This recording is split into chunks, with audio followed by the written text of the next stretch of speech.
toutes les familles peuvent être concernées par ce projet. Et des familles, certaines peuvent être attachées à la culture bretonne, mais beaucoup de familles sont intéressées par le bilinguisme. On parle breton, français et anglais.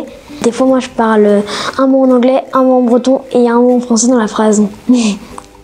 Pour avoir enseigné aussi en monolingue, je sens une différence au niveau de l'engagement des enfants dans la langue, leur façon d'aborder la nouvelle langue, de la parler, puisqu'ils se lancent facilement, ils ont tout de suite le bon son, la bonne articulation, et c'est vrai que c'est un plaisir de travailler avec eux, puisqu'ils n'ont pas la peur un peu de la langue ou la barrière que peuvent avoir d'autres enfants face à la langue. Des fois, je réfléchis même plus. Si on me pose une question en breton, je réponds en breton. Et ça m'est arrivé de répondre en breton à une question en français. Nous remarquons qu'ils ont déjà développé une certaine curiosité du monde, des autres cultures, des autres peuples, des autres langues. Ils nous posent beaucoup de questions sur ce qui les entoure. On voit les enfants qui accrochent tout de suite à la langue, qui ne réfléchissent pas forcément au fait qu'ils parlent ou français ou breton. D'ailleurs, ils disent souvent qu'ils parlent anglais au début. C'est assez amusant. Ce sont des enfants qui auront une plus grande facilité d'attention plus tard, des enfants qui auront une plus grande facilité de mémorisation du vocabulaire, qui auront plus de facilité dans certains domaines, notamment l'apprentissage de nouvelles langues. 3 langues, c'est bien, parce que après, plus on a de langues qu'on connaît, plus après, ce sera facile d'en apprendre d'autres.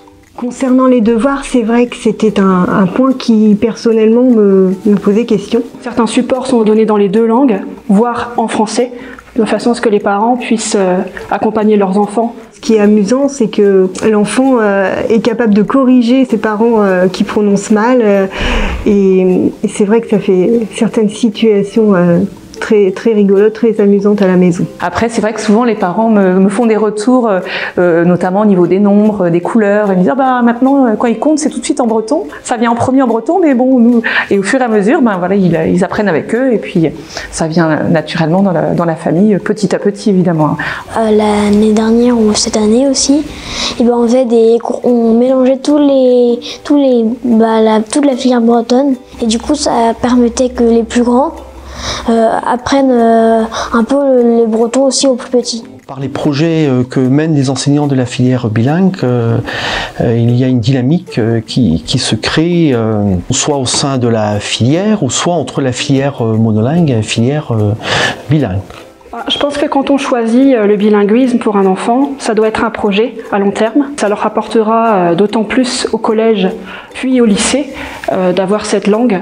Et la volonté de l'enseignement catholique est de permettre aussi aux élèves de poursuivre leur scolarité, notamment en collège et en lycée, tout en continuant donc à apprendre le breton. Cette stimulation par le bilinguisme les aide ensuite dans leur vie d'adulte, dans leur travail. Aux parents qui hésiteraient encore à faire ce choix, je leur dirais de surtout ne pas s'inquiéter. Les enfants ont de grandes compétences, ils s'adaptent très vite, il faut leur faire confiance. Je vous souhaite vraiment de vivre cette belle aventure en famille. Plejadur a zo de Robert Brezonek, Erlas.